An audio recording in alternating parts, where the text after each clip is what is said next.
Span cover करणं खरंच शक्य नाहीये, कारण प्रचंड कार्य केलंय त्यांनी. पण परिचय करून देताना जसं सांगितलं तसं लहानपणापासून उतारवयापर्यंत म्हणजे नाशिक, त्यानंतर पुणे, लंडन, अंदमान, रत्नागिरी आणि शेवटी मुंबई, इथे प्रत्येक ठिकाणी त्यांच्या आयुष्यात जे जे काही घटना घडल्या किंवा त्यांचं काय म्हणणं होतं घडलेल्या घटनांबद्दल, तर ते मी आपल्यासमोर मांडणार आहे. अर्थात स्टोरी टेलवरनं म्हणजे आपल्यापैकी अनेकांना कळलं असेलच की मी ब्लाइंड आहे, मला दिसत नाही. पण त्यामुळे माझ्या आईने काही मला पुस्तकं वाचून दाखवली आहेत सावरकरांची, आणि तसंच स्टोरी टेलच्या माध्यमातून सुद्धा मी त्यांची अनेक पुस्तकं ऐकली आहेत आणि प्रक्रिया चालू आहे, अजून ती अनएंडिंग आहे कारण. आणि ती पुस्तकं वाचलेली. त्याच्याच बरोबरीने मी retired I S officer Avinash Dharmadhikari, Sharad Ponkshe, Pu La Deshpande, Atal Bihari Vajpayee अशा अनेकांची भाषणं, हे सगळं यूट्यूबच्या फॉर्ममधून, आणि त्याचबरोबरीने राष्ट्रीय कीर्तनकार चारुदत्त आफळे यांचं सुद्धा कीर्तन आहे सावरकरांवरचं. तर ह्या सगळ्याच्या मदतीने आपल्यासमोर हा विषय मी मांडणार आहे. तर लहानपण अर्थातच सावरकरांचं नाशिकच्या जवळ जे भगूर नावाचं छोटं गाव होतं तिथे गेलं. हे एकंदर 3 भाऊ होते. सगळ्यात मोठे म्हणजे गणेश दामोदर, ज्यांना बाबाराव सावरकर म्हणून आपण सगळे ओळखतो. मधले म्हणजे ज्यांच्याबद्दल आज सगळा हा कार्यक्रम आहे ते विनायक दामोदर सावरकर, ज्यांचं टोपण नाव तात्या असं होतं. अनेक जण त्यांना तात्याराव सावरकर असं म्हणून ओळखतात. आणि सगळ्यात धाकटे बंधू म्हणजे नारायण दामोदर सावरकर, ज्यांना बाळ सावरकर म्हणून ते परिचित आहेत. यांची आई लवकर गेलेली होती आणि वडिलांनंतर सावरकरांचा म्हणजे माझ्या फ्लोमध्ये मी कधीतरी वीर सावरकर म्हणेन, कधीतरी तात्याराव, असं वेगवेगळ्या पद्धतीने उल्लेख करीन. पण ते सर्व स्वातंत्र्यवीर विनायक दामोदर सावरकर यांच्याबद्दलच आहे, हे सुरुवातीलाच एकदा सांगतो. तर त्यांचे मोठे बंधू म्हणजे बाबाराव सावरकर आणि त्यांची पत्नी यांनीच तात्यारावांचा लहानपणापासून सांभाळ केला होता. आणि त्यांचं सगळं जे शालेय शिक्षण होतं ते आधी भगूरमध्ये आणि नाशिकमध्ये, नाशिकच्या जवळच भगूर आहे कारण. मी स्वतः अजून कधी भगूरला गेलो नाहीये, पण कधीतरी जायची इच्छा नक्की आहे, तर बघूया कधी होतं ते. तर तिथे असताना त्यांनी कविता लिहिली, आपल्या सर्वांना माहित आहे, ऐकलेली आहे आपण ते गाणं, हे हिंदू नरसिंहा प्रभो शिवाजी राजा. तर लहान वय होतं, तर ते एका स्पर्धेमध्ये काहीतरी कविता त्यांना सादर करायची होती आणि ती त्यांनी कविता अख्खी गाऊन म्हणजे वाचून दाखवली. त्यांचं वय बघता तिथल्या परीक्षकांनी विचारलं की काय रे, ही कविता नक्की तुझीच का तुझ्या वडिलांची, मोठ्या भावाची, काय म्हणजे नक्की करता कविता कोण ह्या कवितेचा? तर त्यांनी सावरकरांचा एक स्वभाव हळूहळू जसा उलगडेल तसा आपल्या लक्षात येईल की अन्याय न सहन करणं आणि तिथल्या तिथे जे काय म्हणणं आहे ना, हे हा खरंच घेण्यासारखा गुण आहे. आपल्या प्रत्येकाला वाटतं की हा जो काय म्हणाला ना किंवा म्हणाली ना ते मला पटलं नाही, पण आपण गप्प बसतो. म्हणजे मी सकट सर्वजण असंच करत असतील. पण सावरकर त्यांनी सांगितलं की काय हो, ज्ञानेश्वरांनी भावार्थ दीपिका लिहिली छोट्या वयात, तर ते करू शकतात तर मी का नाही करू शकत, असं लहानपणापासून त्यांचा तडफदार स्वभाव होता. आणि साधारण ते 15 वर्षांचे असताना म्हणजे 22 जून 1897 रोजी हे जे 3 चाफेकर बंधू आहेत त्यांना पुण्यामध्ये फाशी देण्यात आलं. हा जो इन्सिडेंट आहे किंवा ही जी घटना आहे ती सावरकरांच्या लाईफमध्ये असं म्हणता येईल की एक टर्निंग पॉइंट होता. तर आपल्यापैकी अनेकांना माहीत असणारच आहे, पण माझ्या फ्लोसाठी थोडक्यात काय घडलं होतं ते सांगतो. की त्यावेळेला म्हणजे 1897च्या आसपास पुण्यामध्ये प्लेगची साथ होती. त्यावेळेला रँड नावाचा एक ब्रिटिश अधिकारी इंग्रजांनी नेमला होता आणि प्लेगमध्ये म्हणे काखेत किंवा कुठे उंदीरांमुळे गाठ व्हायची आणि ती तपासणी करायला डॉक्टर किंवा नर्सेस नेमायच्या ऐवजी त्या ब्रिटिश सरकारने पोलीस सार्जंट नेमले होते.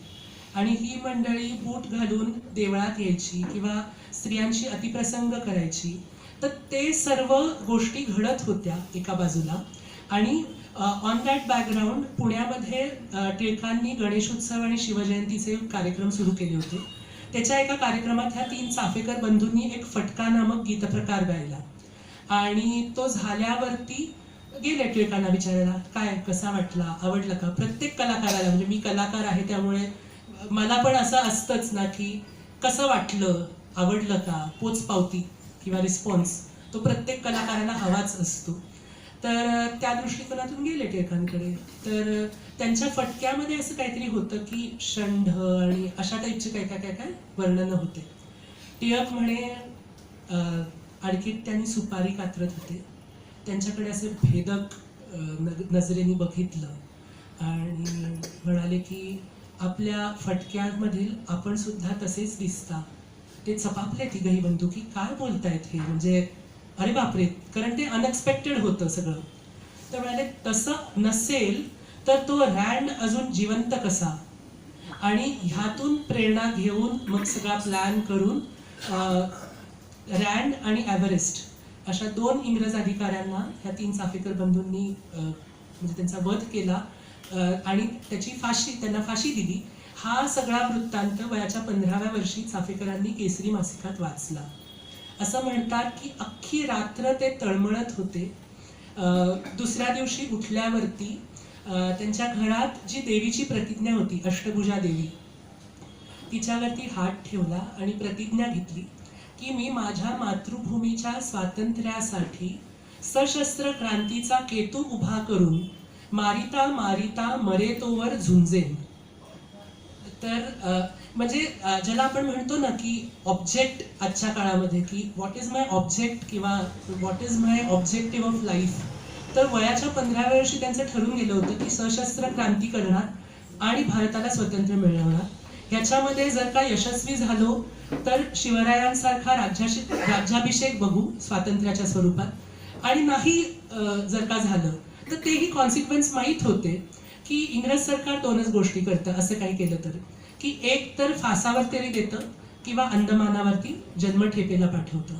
हे सगळं कौतुक हे आहे की हे माहीत असताना म्हणजे ह्याचे परिणाम काय होणार आहेत. सशस्त्र क्रांती मी केली, त्यासाठी प्रयत्न जरी केले आणि ह्याचं बातमी जरी इंग्रज सरकारला कळली, कारण 1897 म्हणजे आपल्याकडे इंग्रजांचं राज्य होतं आणि 1897 साली त्याच्या आधी म्हणजे 1875-76 साली ब्रिटिश ईस्ट इंडिया कंपनीचं राज्य जाऊन हर हायनेस क्वीन व्हिक्टोरिया हिचं अधिकृत म्हणजे ब्रिटिश पार्लिमेंट आणि ब्रिटिश क्राऊन यांचं भारतावरती अधिकृत राज्य प्रस्थापित झालेलं होतं, कारण त्याच्या आधी कंपनी राज्य असं त्याला म्हणायचं.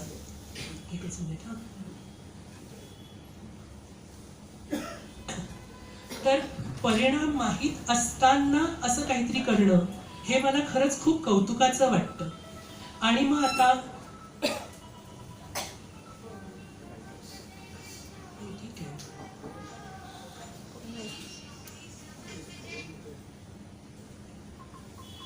परिणाम माहीत असताना त्यांनी हे केलं, त्यामुळे खरंच कौतुकाचं आहे. आणि मग आता कार्य करायचं तर त्या दृष्टीने सुरुवातीला 1900 साली नाशिकमध्ये मित्रमेळा या नावाची एक संस्था स्थापन केली आणि त्यानंतर ते महाविद्यालयीन शिक्षण घेण्यासाठी फर्ग्युसन महाविद्यालयात आले. मी स्वतः सुद्धा फर्ग्युसन कॉलेजमध्ये शिकलो आहे. आमच्याकडे दरवर्षी म्हणजे ते ज्या हॉस्टेलमध्ये राहत होते ते हॉस्टेल किंवा तो ब्लॉक, ती खोली अजूनही सगळं आहे ठेवलेलं, आणि दरवर्षी त्यांच्या जन्मदिनी आणि ते ज्या दिवशी ते गेलेत त्या दिवशी ती खोली उघडली जाते, स्वच्छ केली जाते. आणि आम्ही म्हणजे मी सुद्धा जाऊन तिथे म्हणजे आपण देवळात गेल्यावर कसे नमस्कार वगैरे करतो ती ट्रीटमेंट आज फर्ग्युसन कॉलेजमधल्या त्या हॉस्टेल रूमला आजही आहे.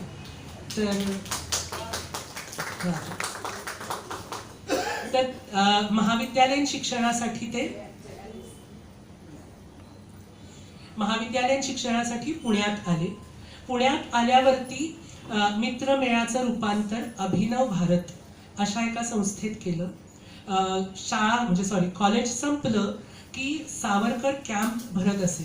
म्हणजे आज आपल्यापैकी कोणी जर का फर्ग्युसन कॉलेजमध्ये गेलं तर तिथे किमया नावाचा भाग आहे की जो नंतर बांधला गेलेला आहे. कारण आमच्या कॉलेजमध्ये ना इतकी प्रचंड मोकळी जागा आहे की कुठेही काहीही करता येऊ शकेल. एक तर मागच्या बाजूला टेकडी आहे, हनुमान टेकडी, आणि प्रचंड मोठा कॉलेजचा परिसर आहे. त्यावेळेला तर खूपच वेगळं असणार पुणं. तर तिथे सावरकर कॅम्प भरायचा आणि त्याच्यामध्ये ना भयंकर प्रकारचे म्हणजे असं डोंगरावर जायचं आणि गडगड गडगड गड करत खाली यायचं, किंवा म्हणजे ज्याला आपण म्हणतो ना की म्हणजे शरीर तयार करणं. कारण ते सगळं सांगायचे आपल्या मंडळींना, मित्रांना, की आपण ज्या दृष्टिकोनातून आज काम करतो त्याच्यासाठी आपल्याला उद्या जर का अंदमानला पाठवलं काळ्या पाण्याच्या शिक्षेवर, तर शरीराला आणि मनाला ते सोसायची ताकद असली पाहिजे. त्यामुळे तेव्हापासून त्यांचे जे 300 मित्र जमायचे त्या सावरकर कॅम्पमध्ये, त्या सगळ्यांबरोबर अशा प्रकारचे शरीर तयार करण्याच्या ऍक्टिव्हिटीज ते करायचे. आणि त्याच्याच बरोबरीने शिवाजी महाराज, गुरु गोविंद सिंग ह्या विविध लोकांची चरित्र वाचली जायची आणि शेवटी मग गणपतीची आरती म्हणून सगळा कार्यक्रम संपवायचा. पण तस्बीर किंवा फोटो शिवाजी महाराजांचा असायचा. तर म्हणे असं म्हणतात की त्यांचे मित्र, सावरकरांचे मित्र त्यांना म्हणाले की तू कवी आहेस ना, मग आपण फोटो आहे शिवाजीचा आणि आरती म्हणतो गणपतीची, असं का? ते म्हणाले तू मग आरती कोण करणार? मित्र म्हणाले तू करणार, तू कवी आहेस, करण. आणि शिवकल्याण राजा ह्या अल्बममध्ये जी प्रसिद्ध झाली आहे की जयदेव जयदेव जय जय शिवराया याया शरण याया आर्या ताराया, अशा टाईपची आहे. त्याच्यामध्ये एक पॉइंट महत्वाचा आहे की ज्याप्रमाणे श्रीकृष्णांनी भगवद्गीता सांगून उपदेशून अर्जुनाला तारलं, त्याप्रमाणे भगवंत म्हणजे शिवाजी, तुम्ही भगवद्गीता सार्थ कराया, अशा प्रकारची ती आरती शिवाजी महाराजांनी केली आहे. फार सुंदर चाल हृदयनाथजींनी त्याला लावली आहे आणि तो म्हणजे अख्खा शिवकल्याण राजा आपल्यापैकी अनेकांनी ऐकला असेल. अल्बम नसेल ऐकला तर जरूर ऐका, युट्यूबवरती अवेलेबल आहे तो. तर अनेक लोकांनी गायलाय, पण लता मंगेशकर त्यांच्या आवाजात तो सगळ्यात बेस्ट आहे मला विचाराल तर. तर अशी ती शिवाजीची आरती निर्माण झाली. आपल्या सबंध इतिहासामध्ये मला असं वाटतं की ही एकमेव शिवाजी ही एकमेव व्यक्तिरेखा आहे की जिच्यावरती आरती लिहिली गेलेली आहे, बाकी कुणावरच नाही. तर हे एक मोठं क्रेडिट सावरकरांना आहे की सतत आपण बघाल ना की नवनिर्मितीचा ध्यास हे सतत आपल्याला सावरकरांच्या लाईफमध्ये प्रत्येक ठिकाणी दिसतं. आणि प्रचंड बुद्धिमान. एक मोठं कार्य जे पुण्यात केलं त्यांनी ते म्हणजे परदेशी कापडांची होळी केली. या गोष्टीमध्ये ना बुद्धिमत्ता दिसते. त्यांनी काय लिहून दिलं होतं पोलिसांना की आम्ही हत्यार आणणार नाही, परदेशी कापडांची होळी करण्यापुरतं जेवढं सामान लागतं म्हणजे कापडं जाळायची म्हणजे पेट्रोल किंवा रॉकेल, मॅच बॉक्स वगैरे हे जे काय गरजेचं सामान आहे तेवढंच आम्ही आणू, इतर काही आणणार नाही. पण ज्या दिवशी हा कार्यक्रम ठरला होता त्या दिवशी कळलं की पोलीस स्क्वॉड लागलेला आहे. आणि पोलीस स्क्वॉडमध्ये म्हणे असं असतं की नडगीवरती वार केला जातो आणि तो खूप भयानक एक्सपिरियन्स असतो. तर सावरकरांचे मित्र सगळे घाबरले होते की आता काय करायचं. तर सावरकर म्हणाले ऐका, आपण काय लिहून दिलंय, आम्ही शस्त्र आणणार नाही. त्यांनी जर का उगारलं तर त्यांच्या हातातून हिसकवून घेणार नाही, ह्याच्यावर तर आपण सही केलेली नाही. एक. दुसरं, मानवाधिकार, ह्युमन राईट आपला आहे ना, सेल्फ डिफेन्स.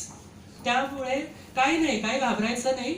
जर का त्यांनी उगारलं तर आपण ते काढून घ्यायचा आणि आपला कार्यक्रम हा ठरल्याप्रमाणे करायचा. जर पाणी पितो.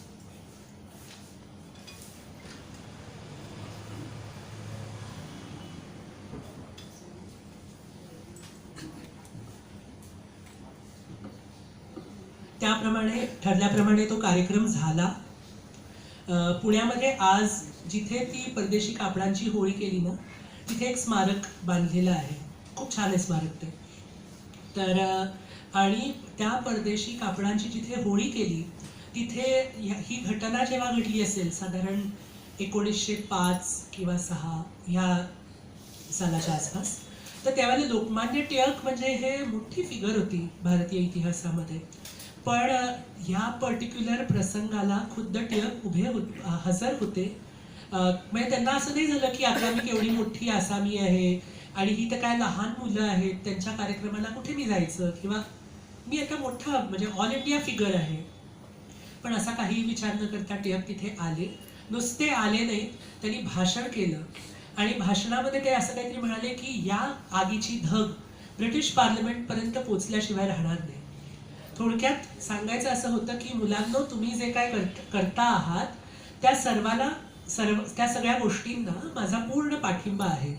हेच टिळकांनी या वक्तव्यातनं व्यक्त केलं. पुढे ओघाने सावरकरांनी LLB केलं. LLB केल्यानंतर टिळकांनी त्यांना सांगितलं की आता बॅरिस्टर व्हायला लंडनला यायचं. स्वतः टिळक आणि थोर नाटककार कृष्णाजी प्रभाकर खाडेलकर असे दोघं जण त्यांना जामीन राहिले लंडनला जाण्यासाठी.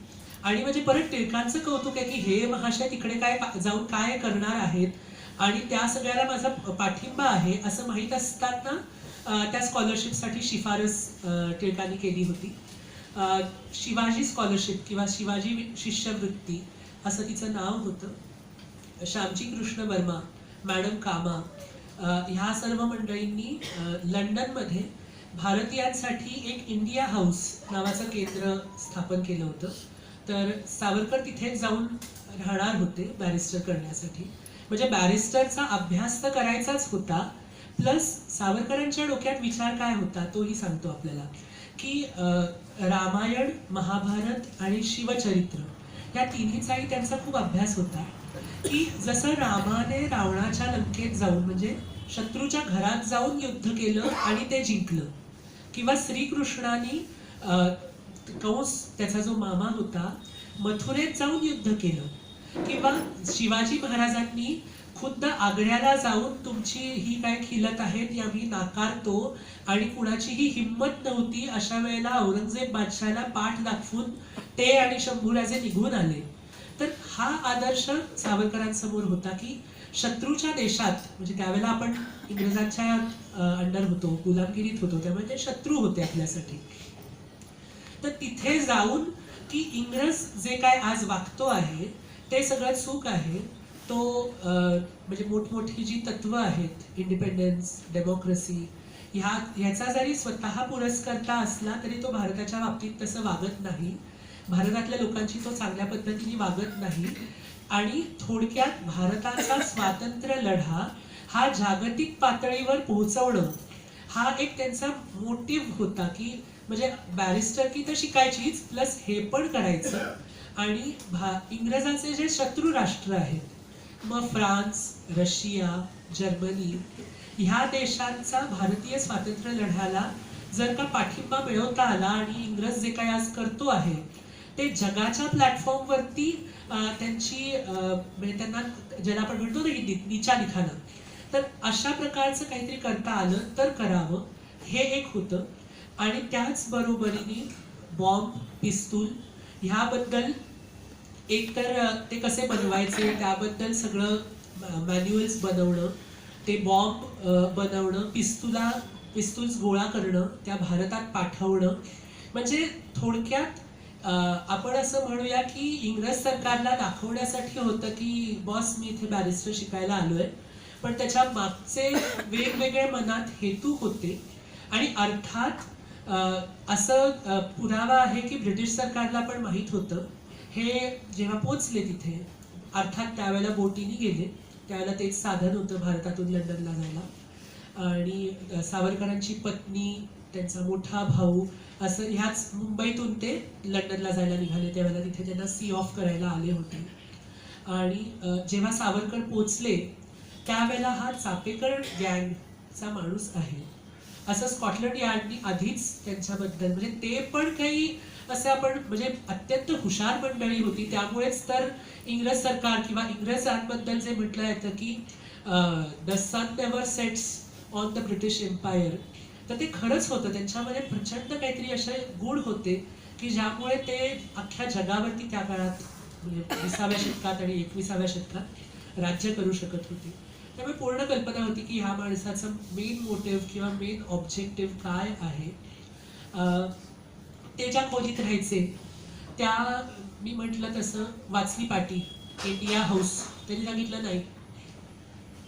एक कॉमन जोक आहे, आपल्यापैकी अनेकांना माहीत असेल, पांडू कलर रामून डुडाय डू म्हणून. म्हणजे पांडुरंग करमरकर, तर जी प्रॉपर नेम्स असतात ती बदलायची नाहीत, मग हे होईल असं पांडुमूल. तर पांडू कलर, सॉरी, पांडुरंग. तर त्या इंडिया हाऊसचं त्यांनी परत नामकरण करायला सांगितलं भारत भवन. तुम्ही हवं तर खाली लिहा इंडिया हाऊस, पण भारत भवन लिहायचं. तिथे त्यांनी परत समविचारी अनेक मंडळी जमा केली आणि त्याच्या त्या ह्याच्यावरती, त्या गच्चीमध्ये म्हणे एक सतत एक व्यक्ती तैनात असायची की काही जर का प्रॉब्लेमॅटिक सिच्युएशन आली तर तिकडनं त्यांच्या काहीतरी सांकेतिक खुणा ठरलेल्या होत्या, तशी शिट्टी वाजायची. आणि झालं की एकदा असंच शिट्टी वाजायला लागली. काय झालं त्या दिवशी, जे साने गुरुजी म्हणून आपण ओळखतो, तर ते आणि सावरकर खोलीत बसलेले होते. सावरकरांनी अनेक लेखन म्हणजे पुस्तकं पण लिहिली, ते पुढच्या ओघात जास्त सांगेन. पण लंडनमध्ये असताना मॅझेनीचं एक चरित्र लिहिलं आणि 1857चे स्वातंत्र्य समर या नावाने हे पुस्तक लिहिलं. ते का लिहिलं ते थोड्या पुढच्या भागात सांगतो. आधी काय घडलं की तो प्रसंग वर्णन करतो. तर त्या 1857 स्वातंत्र्य समरची प्रूफ्स तिथे पडलेली होती. त्यानंतर 2 बॉम्ब होते, त्यातला एक बॉम्ब आधीच टेस्ट करून झालेला होता. त्याच्याबद्दल स्कॉटलंड यार्डला शोधाशोध त्यांची चालू होती की काय आवाज आला. आणि लंडन टाइम्समध्ये फक्त एक बातमी आली होती की लंडन जवळच्या एका जंगलात एका रात्री एक गूढ आवाज आला. कारण हे इतके दक्ष होते की बॉम्बस्फोटचा प्रयोग केल्यानंतर प्रत्येक पार्टिकल उचलून, कारण कायदा शिकलेले होते त्यामुळे इंग्रज सरकारच्या हातात एक पण पुरावा पडला नाही पाहिजे याची प्रचंड खात्री त्यांनी घेतली होती. त्यामुळे तसा ते एक बॉम्ब ऑलरेडी उडवून झालेला होता, प्रयोग करून झालेला होता जंगलात. दुसरा बॉम्ब तिथे सोबत होता, प्लस आधी म्हटलं तसं ती हे ठेवलेली होती, पुस्तकाचं प्रूफ्स पडलेली होती आणि सायरन वाजला. कळलं की एक इन्स्पेक्टर आणि 4 त्याच्यासोबत असे मंडळी आलेले आहेत, काहीतरी लीक झाली आहे इन्फॉर्मेशन, त्यामुळे ते येतात. तर ह्या प्रसंगातून शांत राहणं हा एक गुण खरंच घेण्यासारखा आहे. काही नाही, सावरकरांनी एवढंच केलं की त्यांच्याकडे एक जुन्या काळी नव्हती का अशी एक खुर्ची असायची ज्यात आपण त्याच्या दोन्ही हातांवर हात ठेवून बसू शकायचो, अशा प्रकारची एक खुर्ची होती. त्या खुर्चीवरती बॉम्ब ठेवला, त्याच्यावरती एक कापड टाकलं, त्याला पिनअप करून टाकलं. ठाक ठाक ठाक बूट शूज वाजवत आले इंग्रज अधिकारी. व्हॉट्स गोइंग ऑन, त्यांनी विचारलं त्यांच्या पद्धतीने. आम्हाला असं कळलंय की तुमच्याकडे बॉम्ब आहे. हो बघा की, मिळत असेल तर बघा. ते सगळं कपाट उघडायला लागले, गाद्या उचकटायला लागले. ते म्हणाले बॉम्ब शोधताय ना, जरा सांभाळून, एखाद वेळेस इथेच फाटला तर, फुटला तर. साने गुरुजी म्हणतात की माझं ब्लड प्रेशर वाढायला लागलं, पण हे गृहस्थ थंडपणे, म्हणजे एक थेंब सुद्धा आला नाही म्हणे त्यांच्या कपाळावर, की म्हणजे आता आपण जर का इथे पकडलं गेलो तर खलास, खेळ खलास होणार आहे. हे सगळं माहीत असून शांतपणे सगळं झालं.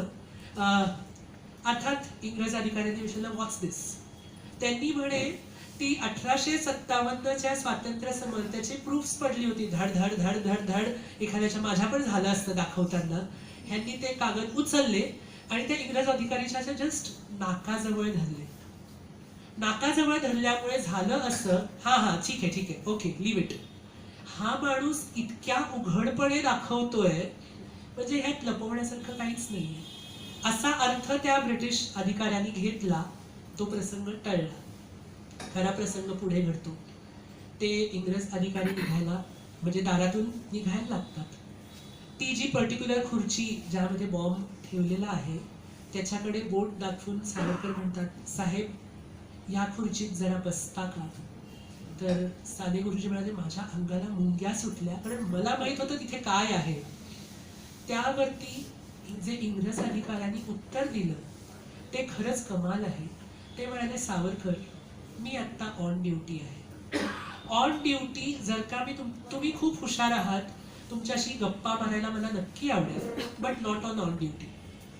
मी आता ऑन ड्युटी आहे, तपासणी करायला आलो आहे, सर्च वॉरंट बजावायला आलो आहे. याचा अर्थ मी जर का तुमच्याशी बसलो, तुमच्याकडून पाणी जरी प्यायलो तरी मी लाच घेतल्यासारखं आहे. त्यामुळे not today, some day, other day, असं म्हणून ते निघूनही गेले. सावरकर नंतर सांगतात साने गुरुजींना की मग इथे कोणीही नव्हतं बघायला की आत्ता जर काही बसले असते, गप्पा मारल्या असत्या, पण स्वतःच ओनरशिप ज्याला आजच्या काळात म्हणतात की कोणी बघायला आहे की नाही, मला मी कुणाला आन्सरेबल आहे की नाही, नथिंग डुईंग, माझं काम आहे, मी ते चोख करणारच, अशी जी प्रवृत्ती सावरकरांना तिथे दिसली. आणि त्याच्यावर सावरकर म्हणाले की बघा ही असा गुण आहे, त्यामुळे आज हे जगावर राज्य करतात.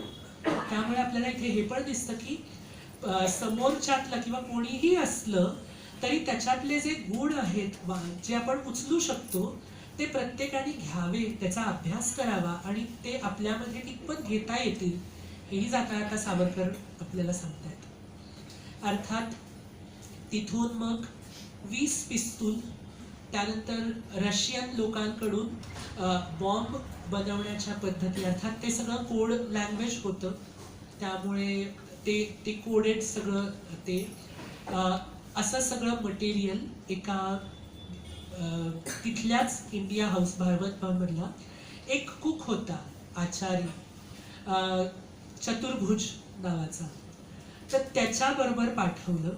कसं पाठवलं फार इंटरेस्टिंग आहे. दाखवलं काय की ही 20 पुस्तकं भारतामध्ये चालली आहेत. ती बाहेरून कोणीही बघितलं तर ती पुस्तकच दिसतील, पण बरोबर पिस्तुलीच्या आकाराचा ऐवज त्या आतमध्ये कोरून काढायचा, ते पिस्तूल बरोबर आत फिट बसवायचं आणि पुस्तक बंद करायचं. म्हणजे बाहेरनं बघितलं की ते पुस्तकच वाटलं पाहिजे, पण त्याच्या आत पिस्तूल लपवलेली होती. अशा 20 पिस्तूल, तो बॉम्ब बनवण्याचं मॅन्युअल, असं सगळं त्या चतुर्भुज आचार्यानी, त्याच्याकडे माझं हे कुकिंगचं मटेरियल भारतात चाललंय, म्हणजे होतंच पातेली वितेली असं काय काय मटेरियल होतं, पण त्या पातेल्याच्या आतमध्ये ही पुस्तकं आणि हे सगळं मटेरियल सावरकरांनी तिथून भारतात पाठवलं. मॅझेनीचं चरित्र लिहिलं, ते प्रचंड छुप्या पद्धतीने नंतर प्रसिद्ध झालं. परत थोडा मागे येतो. 1857चं स्वातंत्र्य समर लिहावंसं का वाटलं? त्यांच्या प्रत्येक आयुष्यामध्ये मी कायदा पण शिकलोय, त्यामुळे कृतीपेक्षा हेतू ह्याला जास्त महत्त्व असतं. आणि आपण जर का अभ्यास केला तर सावरकरांच्या आयुष्यात प्रत्येक ठिकाणी एक काहीतरी कारण आहे, काहीतरी हेतू आहे. असं घडलं होतं किंवा असं घडायला हवं होतं म्हणून मी केलं. तर ते ज्या वेळेला 1906 साली लंडनला गेले, त्यावेळेला 1857च्या घटनेला 50 वर्ष झाली होती. आणि तिथे अर्थात इंग्रज जिंकलेले होते, इंग्रज त्यावेळेला भारतावरती राज्य करत होते. त्यामुळे अशी म्हणजे आम्ही जेते आहोत अशा प्रकारची छोटी छोटी नाटुकली किंवा प्लेज, असं की नानासाहेब पेशवे असं तोफेच्या तोंडी त्यांना दिलं आणि ते असे पडले, किंवा झाशीची राणी, असं म्हणजे की थोडक्यात त्यावेळेला, आणि म्हणजे मी स्वतः जेव्हा शिकलो तेव्हा सुरुवातीला आपण सुद्धा स्वातंत्र्य समर हा प्रयोग किंवा ही फ्रेज 1857च्या ह्याला स्वातंत्र्यवीर सावरकरांची देणगी आहे. नाहीतर त्याच्या आधी याला म्युटिनी, बंड असं म्हणूनच समजलं जायचं. तर तिथल्या लायब्ररीजमध्ये ओळखी काढून, तिथल्या म्हणजे लंडनमधल्या ब्रिटिश लायब्ररीजमध्ये तिथे वेगवेगळे पुस्तकं, वेगवेगळे रेफरन्सेस घेऊन त्यांनी 1857चे स्वातंत्र्य समर, की म्हणजे हे नुसती एक बंडाळी नव्हती, तर भारताला स्वातंत्र्य मिळावं ह्यासाठी केलेला एक एकत्रित प्रयत्न होता अशा नावाचं चित्र, आणि त्यामध्ये सुद्धा हिंदू मुस्लिम ऐक्य त्याच्यामध्ये प्रचंड प्रमाणात होतं. बहादूर शाह जफर यांचं भरपूर कौतुक केलंय.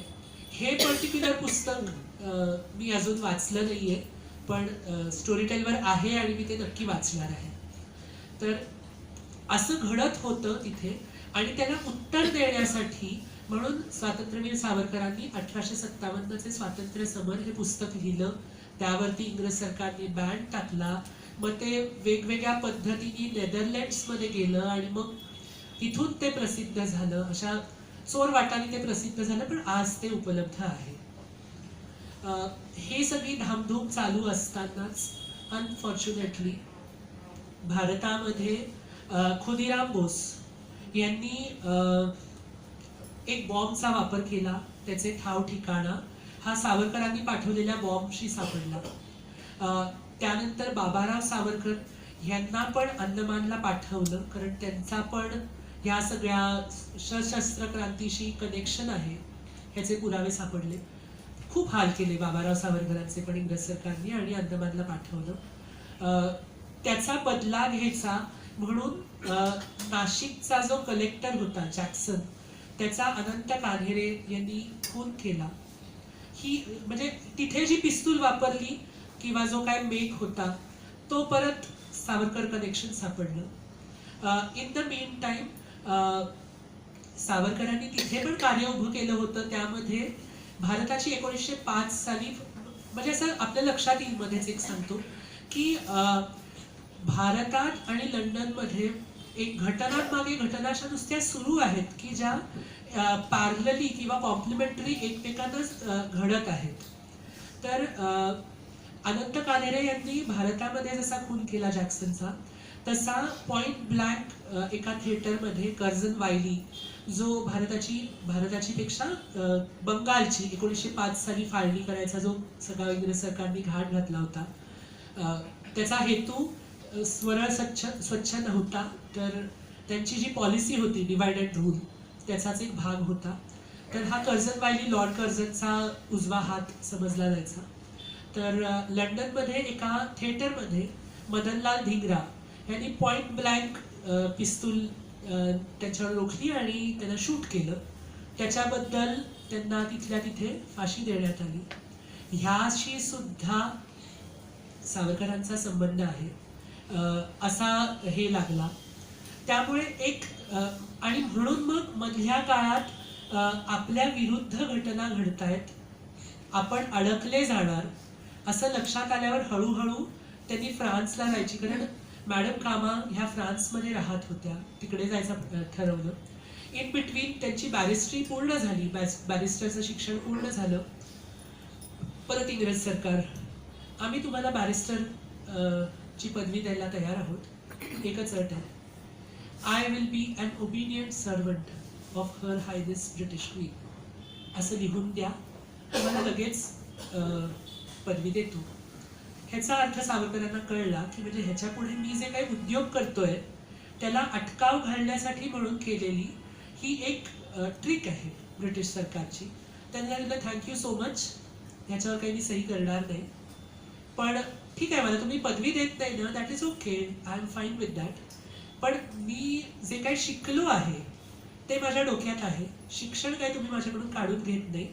त्यामुळे हा एक अजून एक अशी घटना की ज्याच्यामध्ये इंग्रज सरकार आणि सावरकर यांच्यामध्ये भांडण झालं किंवा ज्याला टसल झाला, आणि अर्थात इंग्रज सरकार अजून जास्त पेटलं होतं की ह्या माणसाविरुद्ध जास्तीत जास्त पुरावे कसे मिळवता येतील. एक बरं होतं, इंग्रज सरकार पुराव्याशिवाय अटक करायचं नाही, पण पुरावे शोधण्यासाठी प्रचंड जोरदार मोहीम सुरू झाली.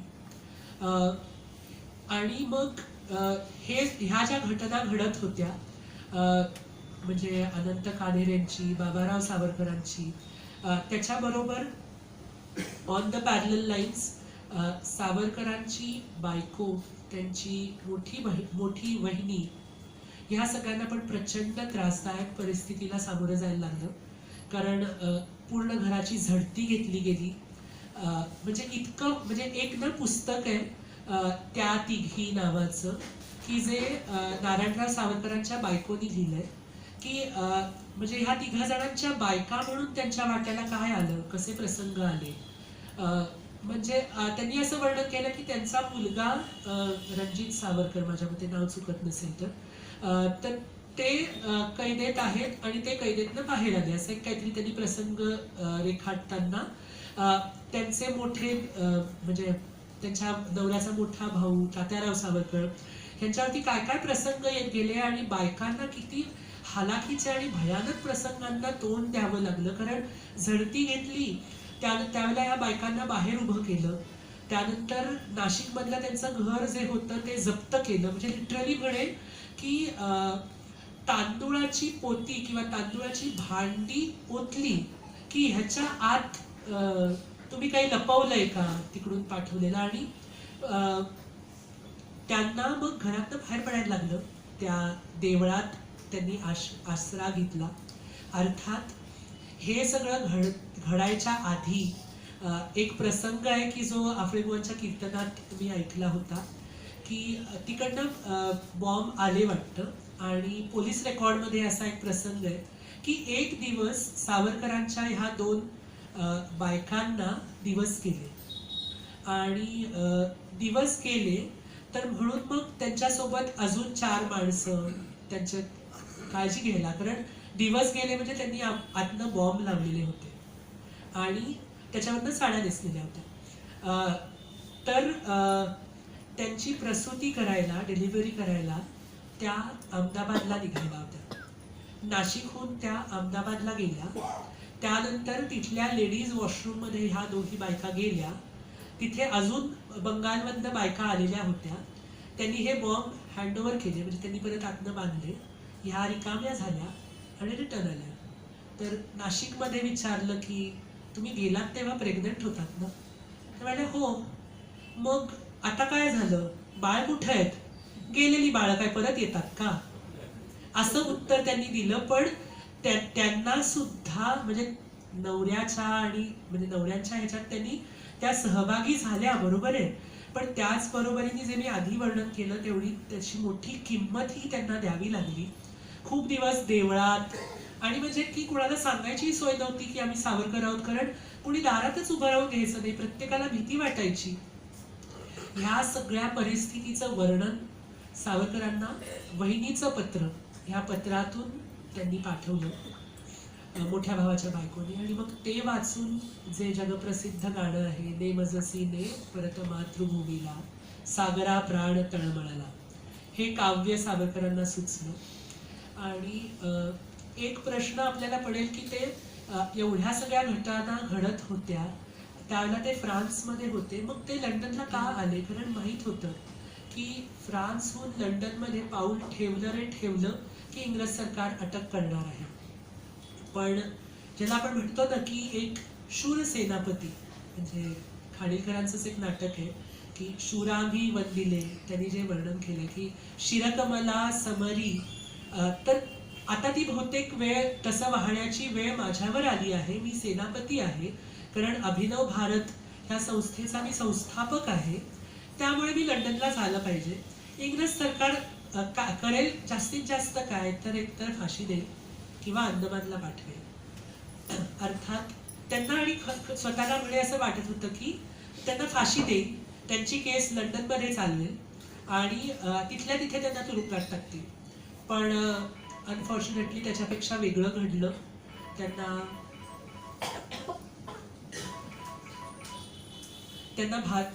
जेव्हा त्यांनी लंडनमध्ये पाऊल ठेवल्या क्षणी त्यांना अटक करण्यात आली. अटक करून आधी लंडनच्या एका तुरुंगात आणि त्यानंतर त्यांना भारतामध्ये बोटीने आणायला आणलं. म्हणजे आताचा इंडियन पिनल कोड बदलला, पण म्हणजे भारत सरकारने आता त्याचं भारतीय न्याय संहिता असं नामकरण केलं. पण जो आधीचा कायदा होता इंडियन पिनल कोड, त्याच्यामध्ये एक प्रोव्हिजन आहे की त्यांचं जे काय काम होतं ते waging war against the crown किंवा वेजिंग वॉर अगेन्स्ट इंडिया, आणि एक एक्स्ट्रा टेरिटोरियल ज्युरिस्डिक्शन आहे या कायद्यानुसार. त्यामुळे त्यांना भारतात आणलं असावं असं मला वाटतं. तर आणत असताना परत आपल्यापैकी अनेकांना माहीत असेल तर त्यांनी जेव्हा बोट हे सगळं प्री प्लॅन्ड होतं, म्हणजे असं की काय तिथे आलं उडी मारली असं नाही आहे. तर जेव्हा मार्से हे फ्रेंच उच्चार आहे, आपण त्याला मार्सेलीज असं पण म्हणतो. काय झालं? हां, तर मार्सेल हा फ्रेंच उच्चार आहे त्याचा. तर त्याच्या जवळपास आल्यावरती सावरकरांनी सांगितलं मला वॉशरूमला जायचं.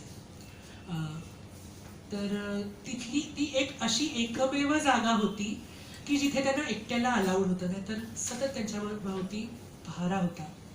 त्यामुळे मग आत गेले. पहिले अंगावरती जो काळा कोट होता तो काढून ती जी खिडकी होती छोटी त्याच्यावर लावली आणि बोटीला पॉट होल, म्हणजे अनफॉर्च्युनेटली ना काय काय सांगितलं गेलं की कमोडातनं उडी मारली, किंवा मी माझ्या लहानपणी सुद्धा हे ऐकलं होतं, तर तसं काही नाहीये घडलेलं. तर बोटीला ना पॉट होल्स असतात, म्हणजे अशी गोल गोल चक्रासारख्या जागा असतात. तर त्याच्यातून ह्यांनी उडी मारली. अर्थात ती उडी जेव्हा ते मारत होते की त्यांचा पाय बाहेर पडला, त्या क्षणाला कळलं की काहीतरी गडबड केली आहे सावरकरांनी. हे इंग्रज अधिकारी पण काय स्वस्थ बसणारे नव्हते. त्यांनी दार फोडलं. त्यांना दिसलं की हा गृहस्थ पाण्यात उडी मारतोय.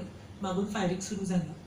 अर्थात ते खारं पाणी खरचटलं होतं थोडंसं, पण असं असून सुद्धा अंडर वॉटर स्विमिंग केलं, म्हणजे ह्याचा अर्थ त्याची तयारी होती. जे फर्ग्युसनमध्ये किंवा नाशिकमध्ये असताना सावरकरांनी उद्योग केले होते त्यामध्ये ही पण तयारी केली असणार की मला उद्या जर का वेळ आली तर अंडर वॉटर स्विमिंग जमलं पाहिजे. पोहत पोहत पोहत गेले, किनाऱ्याला लागले, पण अनफॉर्च्युनेटली मॅडम कामा उशिरा आल्या. त्या येईपर्यंत तिथल्या फ्रेंच पोलिसांना ह्यांची भाषा कळली नाही, फ्रेंच लोकांची भाषा ह्यांना कळली नाही.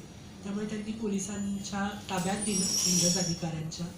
आणि त्यांना नेऊन जेव्हा बोटीत ठेवलं परत, त्यावेळेला अनफॉर्च्युनेटली मॅडम कामा तिथे आल्या आणि मग ती बोट घेऊन त्यांना भारतात आली. त्यावेळेला सावरकरांना सुचलेलं अजून एक अजरामर काव्य आहे की भगवद्गीतेतलं जे नैनम छिंदन्ति शस्त्राणी हे जे तत्वज्ञान आहे, त्यावरती त्यांनी कविता केली की तुम्ही माझ्या शरीराला तर जखडू शकता, पण माझ्या आत जे दिव्य चैतन्य आहे आत्मा नावाचं, त्याला अजिबात तुम्ही जखडू शकत नाही. आणि त्यातनं अनादि मी, अनंत मी, अवध्य मी भला, मारिला रिपू जगत जननी कवळ जन्मला, अशी त्यांनी कविता. म्हणजे बघा ना कुठल्या स्टेट ऑफ माइंड मध्ये माणूस आहे आणि काय प्रतिभा आहे की अशा वेळेला अशी कविता सुचू शकते. मला कमाल वाटते.